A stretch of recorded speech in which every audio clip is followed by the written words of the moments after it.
Assalamualaikum warahmatullahi wabarakatuh. Sebelumnya, perkenalkan nama saya Aprilia Rahyunise. Saya dari kelompok 9. Di sini saya akan menjelaskan mengenai pengertian dari materi pendidikan.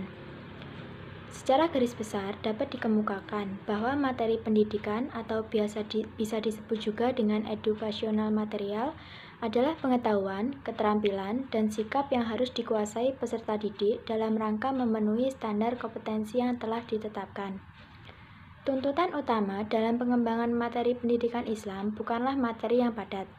Lebih dari itu adalah kemampuan-kemampuan yang membawa siswa menguasai keterampilan hidup atau life skill yang islami.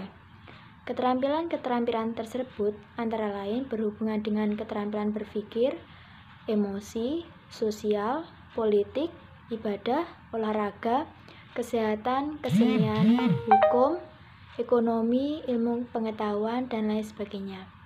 Semua keterampilan dikembangkan lewat proses rancangan pengembangan materi di mana bangunannya diletakkan di atas konsep-konsep spiritual Islam.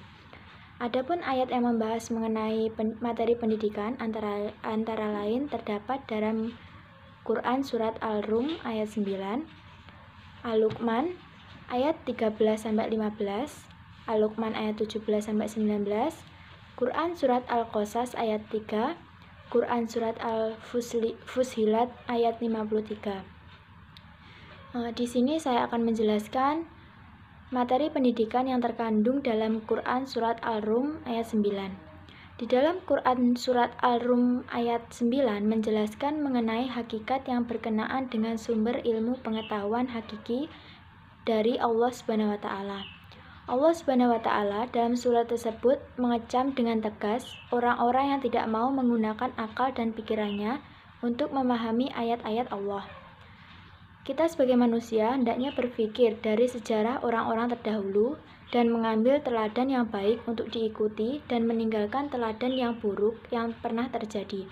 Sekian penjelasan dari saya. Selanjutnya akan dijelaskan oleh rekan saya. Wassalamualaikum warahmatullahi wabarakatuh. Bismillahirrahmanirrahim. Assalamualaikum warahmatullahi wabarakatuh. Saya Angga Wahyu Pratama akan meneruskan presentasi dari Mbak Aprilia Rahayu. Quran Surat Al-Hasnas ayat 3. Tafsir Surat Al-Hasnas ayat 3 menurut An-Nafahat atau Al-Makiyah. Di antara bagian yang dijelaskan oleh Allah adalah kisah Nabi Musa dan Fir'aun. Al-Quran telah memunculkannya dan mengulanginya di dalam beberapa tempat, dan dia menguraikannya secara panjang lebar di sini. Seraya berfirman, kami membacakan kepadamu sebagian dari kisah Musa dan Fir'aun dengan benar, karena sesungguhnya berita kedua tokoh ini sangat aneh dan informasi tentang mereka berdua sangat menarik untuk orang-orang yang beriman. Kepada mereka lah pembicaraan ini diarahkan, karena mereka memiliki iman yang dengannya mereka bisa berkonsentrasi untuk menghayatinya dan menghadapinya dengan menerima dan menjadikan sisi ibarat pelajaran sebagai pedoman yang sangat menarik untuk orang-orang yang beriman.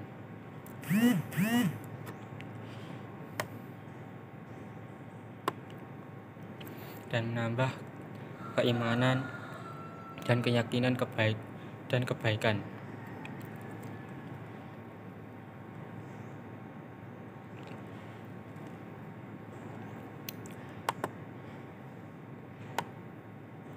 Quran Surat Fussilat ayat 53.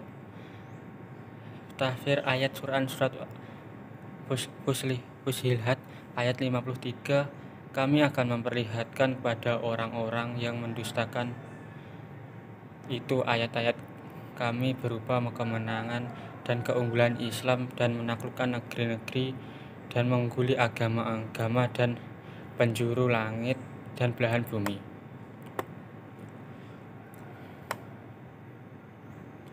Peristiwa-peristiwa besar yang terjadi pada keduanya dan pada diri mereka sendiri yang mengandung keajaiban penciptaan Allah dan ayat-ayatnya.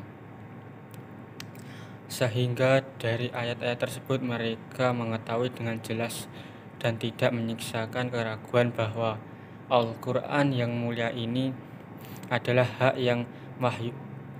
yang diwahyukan kepadamu dari Tuhan semesta alam. Apakah kesaksian Allah belum cukup bukti bahwa Al-Quran dan orang yang membawanya adalah benar? Allah telah bersaksi dengan membenarkannya dan Dia Maha menyaksikan segala sesuatu dan tidak ada kesaksian yang lebih besar daripada kesaksian Allah Subhanahu wa taala. Berkaitan dengan materi pendidikan dari Quran Fusihat maka ada 3 kata yang ditermati, yaitu kata-kata Al-Falaq yang berarti segala tanda-tanda kekuasaan Allah yang berada di alam semesta ini, baik dia berada di langit ataupun berada di bumi. Tanda kekuasaan Allah ini mencakupkan seluruh makhluk hidup maupun benda mati. Ayat-ayat kauniyah inilah yang harus ditangkap oleh manusia yang menjadi ilmu pengetahuan. Karena salah satu cara Allah mengenalkan kekuasaannya melalui penciptanya dan keajaiban-keajaiban alam semesta.